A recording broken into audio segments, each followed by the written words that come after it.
I asked Google Gemini to write a story about Donald Trump waking up as an honest genius with a good heart. Here's what I got. The golden curtains of the White House residence parted with a quiet rustle. Donald Trump sat up, but the usual rush of grievances and TV ratings didn't find his mind. Instead, there was a startling crystalline clarity, as if a lifetime of static had suddenly turned into a perfect frequency. He looked at his hands, then at his phone on the nightstand. He felt an unfamiliar sensation, equanimity. The morning briefing. When the chief of staff entered the Oval Office, he braced for the usual whirlwind. Instead, he found the president surrounded by open thickets of policy papers, none of them summarized into bullet points. "Good morning," Donald said, his voice calm and honest. "I've been reviewing the latest data on the national power grid and the thermodynamics of our current energy storage. The efficiency loss in our regional transfers is unacceptable." He turned a notepad around. It wasn't covered in Sharpie doodles. It was covered in elegant, complex multivariable calculus and a structural map for a decentralized thorium reactor network. "We aren't going to tweet about this," Donald said gently. "We're going to build it, and we're going to invite the opposition to lead the oversight committee. If I'm as good a negotiator as I'm claimed to be, I should be able to offer them a deal that benefits their constituents so deeply they'd be fools to refuse." The transformation. Words spread through the West Wing like wildfire. The new Donald didn't just have a high IQ. He had developed a sudden piercing empathy. The press corps. During the afternoon briefing, he didn't call anyone fake news. Instead, he looked a reporter in the eye and said, "I watched your segment last night. You raised a valid point about the humanitarian gap in our border policy. I was wrong to dismiss it. Here's my plan to fix the infrastructure while maintaining security." The diplomacy. He spent 3 hours on the phone with world leaders, not demanding tribute but discussing the game theory of political peace. He spoke in nuances, acknowledging the historical trauma of nations. The ego. The Trump brand, once his North Star, suddenly seemed small. He ordered the gold leaf in the private dining room to be stripped and the proceeds donated to a local veterans housing project. A quiet evening. By 8 p.m., the chaos that usually defined the administration had vanished, replaced by a rhythmic, purposeful hum. Donald stood in the Truman balcony, looking out at the Washington Monument. He realized that the genius wasn't about being the loudest person in the room. It was about being the person who could find the most elegant solution for the most people. He felt a profound sense of responsibility, not to his image, but to the millions of souls he represented. "It's not about the win," he whispered to the night air. "It's about the legacy of the kindness we leave behind."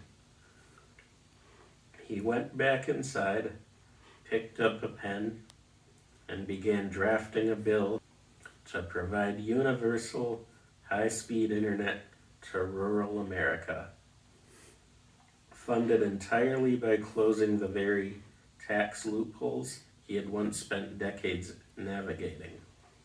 He smiled. For the first time in his life, he didn't need a crowd to cheer to know he was doing a great job. Okay, that's it from Gemini. But this brings to mind a certain campaign commercial. Real tenderloin for fundraiser. $1,000 a plate. Campaign ads filled with half-truths. $10 million. Promises to special interest groups. Over $10 billion. Finding out the truth. Priceless. There are some things money can't buy. Without Ralph Nader in the presidential debates, the truth will come in last. Find out how you can help. Go to votenader.com. Vote Ralph Nader for president. Which suggests another Nader video, one with Obama Girl. Hey, Obama Girl, how do I check out some of your videos? Well, just type in youtube.com. Huh.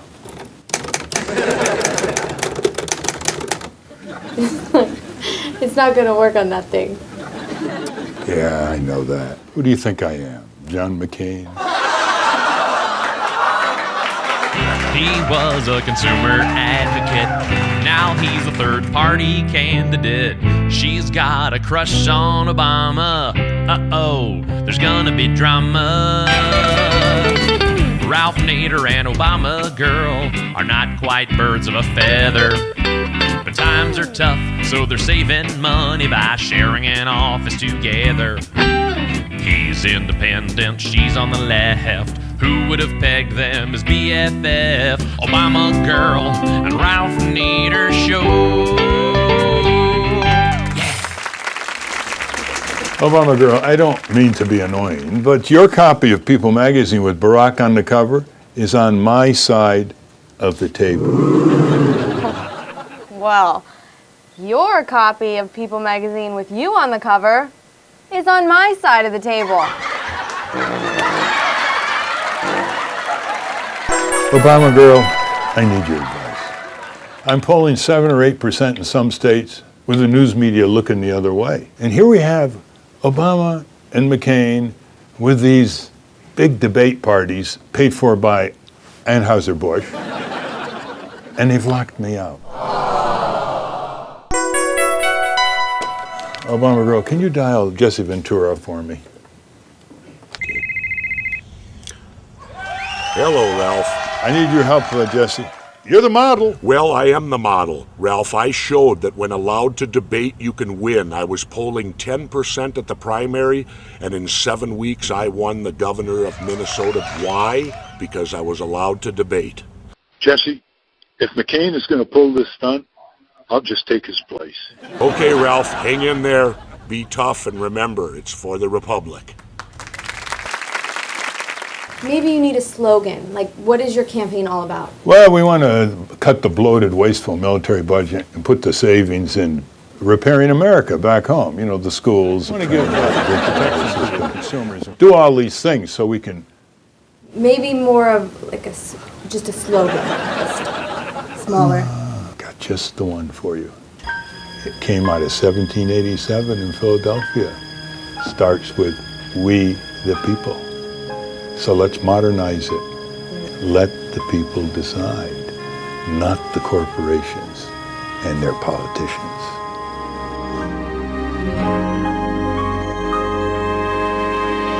Next time on the Obama Girl and Ralph Nader Show. Well, there's this someone. Let's just call him B. B. Arthur? No. Oh, okay. It's Barack Obama. Moving and grooving, they're sassy at any speed. Wow. Ever wonder whether Obama Girl and AOC are really the same person?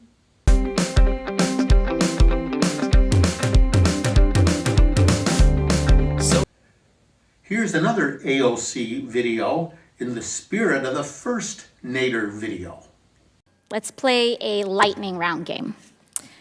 I'm going to be the bad guy, which I'm sure half the room would agree with anyway.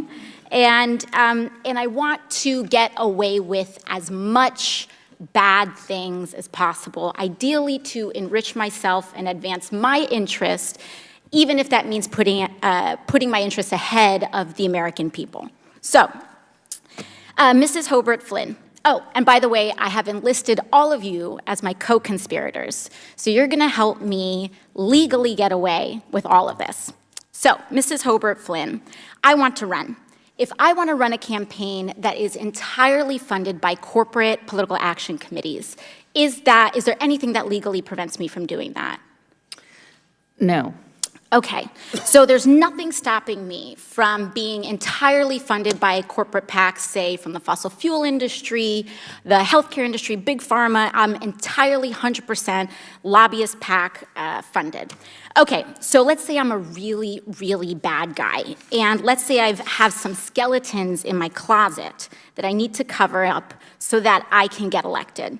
Mr. Smith, is it true that you wrote this article, this opinion piece for the Washington Post entitled, "These payments to women were unseemly, that doesn't mean they were illegal"? Well, I can't see the piece, but I wrote a piece under that headline in the Post, so I assume that's right. Okay, great. So, green light for hush money. I can do all sorts of terrible things. It's totally legal right now for me to pay people off. And that is considered speech. That money is considered speech. So I use my special interest dark money funded campaign to pay off folks that I need to pay off and get elected. So now I'm elected, now I'm in. I've got the power to draft, lobby, and shape the laws that govern the United States of America.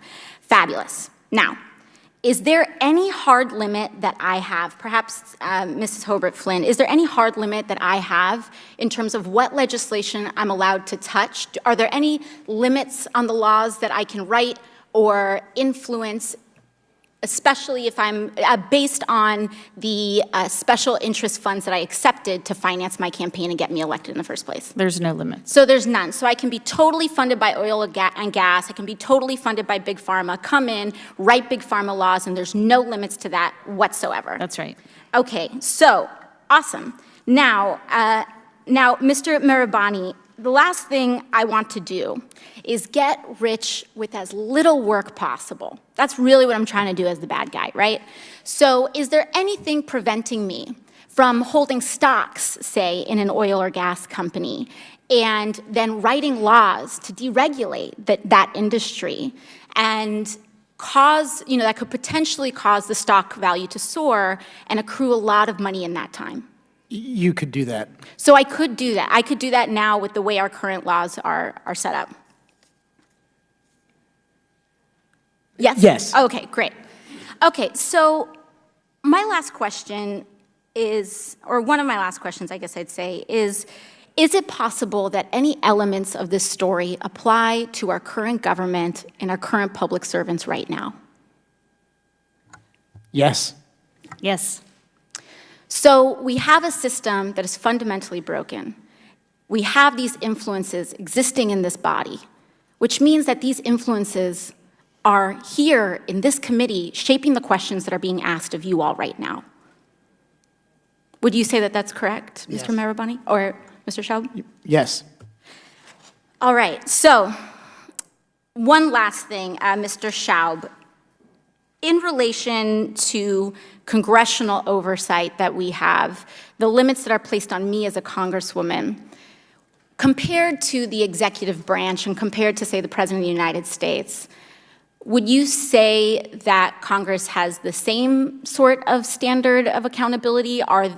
Is there more teeth in that regulation in Congress on the President, or would you say it's about even, or more so on the federal? In terms of laws that apply to the president, yeah, there's just almost no laws at all that apply to the president. So I'm being held, and every person in this body is being held to a higher ethical standard than the President of the United States. That's right, because there are some ethics committee rules that apply to you. And it's already super legal, as we've seen, for me to be a pretty bad guy.